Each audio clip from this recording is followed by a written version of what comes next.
Sam Amick of The Athletic says of LeBron James and Anthony Davis and the Lakers, if the franchise cornerstones had their way, league sources say, the Lakers would prove their desire to win this week by going all in for another elite player.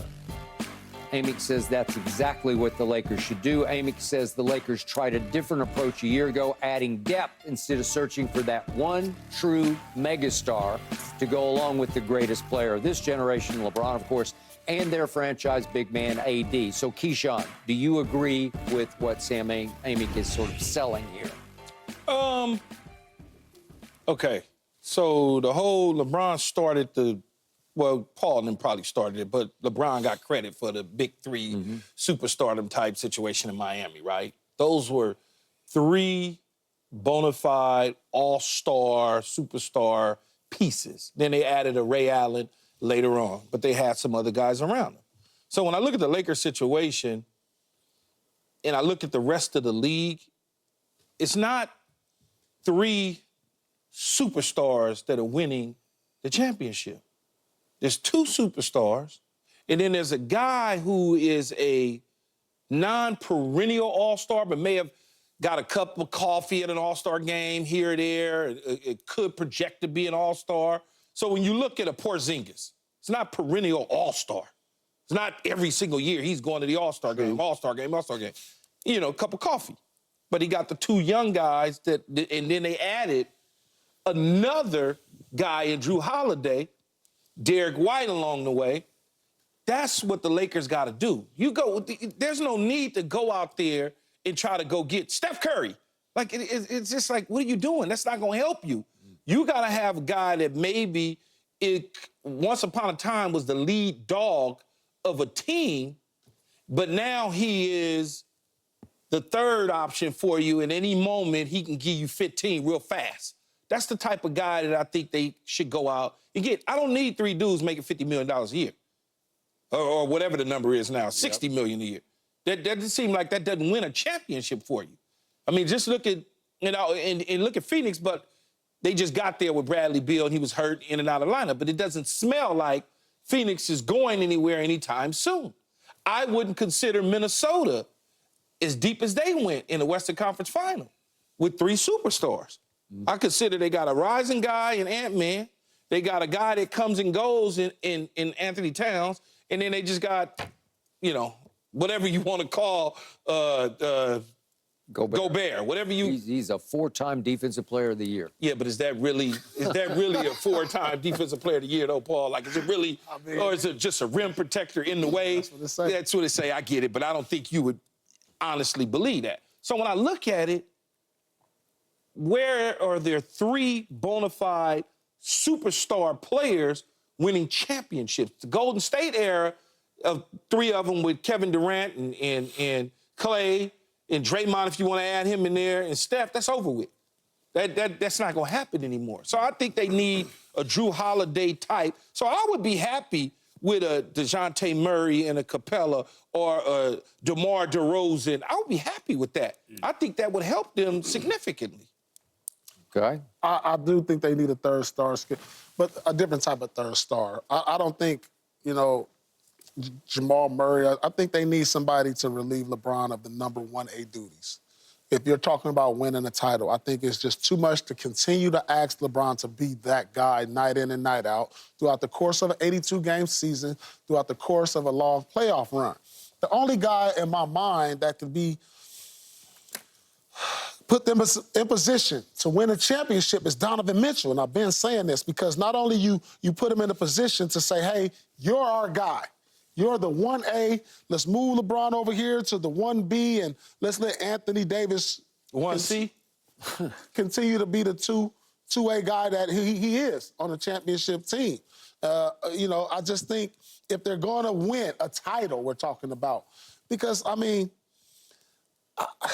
Lakers have two All-NBA players, Skip. Like, the Celtics only have one. But whatever. And they won a title. Lies. That's what I'm saying. So I just think LeBron has to change the way he plays.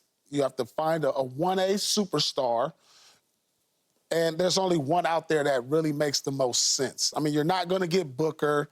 You're not going to get Steph Curry and Kevin Durant. You know, so if they're trying to win a title, yes, if you can find a way to get rid of Reeves and, you know, the draft picks and all the rest of these minions they got over there, you know, throw them all together in a pot and get them. Minions. Yeah, but you again, Paul, you're asking them to go get Donovan Mitchell. Yeah. You're gonna have 3 dudes making $160-something million combined between the 3 of them, or whatever that number would be. Where's your depth?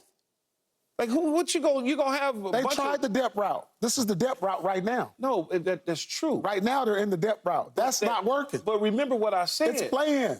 The third guy doesn't have to be Donovan Mitchell. It could be a frontline guy, a once upon a time frontline guy. Do you realize? All right, listen. This is the Lakers' last 5 years, 4 years. All right, in 2020 they won. 21 they lost in the first round. 22 they missed. Well, they messed up. We should have kept our same team in 21. 23 that we had in 20. We should have kept the same team in 21. I don't know what they was doing. 23 first round. Conference finals, 23, and then first round again. I understand. They need to change up this. They should have kept everybody we had in 20. Why? I don't understand why we got rid of them to go into the 21 season. We literally got the only person we had come back was AD and LeBron. They need a 1A star. If they don't go after a 1A star and they don't pull up whatever they got over there to get a 1A star, it's not worth it. But then we gonna run into the Phoenix problem. No depth. You can't have 3 superstars with nobody else to play. We're gonna get a bunch of G League dudes making, you know, minimum money and. No, they had chemistry issues though. They needed a point guard. I mean, you can argue that that's the my whole Celtics, but point. can you argue the Celtics don't have much depth, Skip? They don't. All right. They just don't. After right. 6 or 7. So if you front load your starters, like Celtics, would you consider them a team with depth? Celtics 7 deep, man. Most teams don't even go past 8. That's what I'm saying. What kind of depth are you looking for? You go front heavy on your starters, get your 3 superstars, and you get 1 or 2 guys to contribute off the bench. That's all you need. Okay, but Sam Amick referred to a megastar. They need to go get a megastar. A 1A star. No, not a megastar. A 1A guy. Okay. A 1A. But megastar is Donovan Mitchell. Megastar is Donovan Mitchell. Well, yeah. I mean, how do you just snap your fingers and say, "Oh, come on over here and play with us"? Well, it's not that simple. And there are these new CBA rules that just boggle my mind. I can't even comprehend all of it. But it's more difficult to pull that kind of move off today than it was yesterday. See, right? if you go get a DeMar DeRozan, it doesn't cost you anything. Yeah. He's in free agent. See, it doesn't cost you anything. No, it's gonna cost something. I mean, it costs you some money. It's gonna cost you something. But it's not costing you a bunch of draft picks and stuff like that. Okay. You don't have to give up your Austin Reeveses. You don't have to give up your connects. What about Trae Young? Does he help? I mean, I like Trae personally, but I don't know that that's what they're looking for. All right, let's get back to DeJounte. DeJounte Murray. So all the reports say that they were close with DeJounte at the trade deadline, but Atlanta wanted a bunch of stuff, but they wanted the cherry on top was Austin Reeves, and L.A. said no. And now we're at the same impasse again. It might be on the front burner, but Austin Reeves, they're saying no, Austin Reeves, but it's going to include Rui and a bunch of other stuff. You know, it's like all kinds of stuff's in there. And you're saying goodbye, Austin Reeves. We developed you. You're a great guy. We'll see you. Keep your house here, and we'll see you down the line. Okay.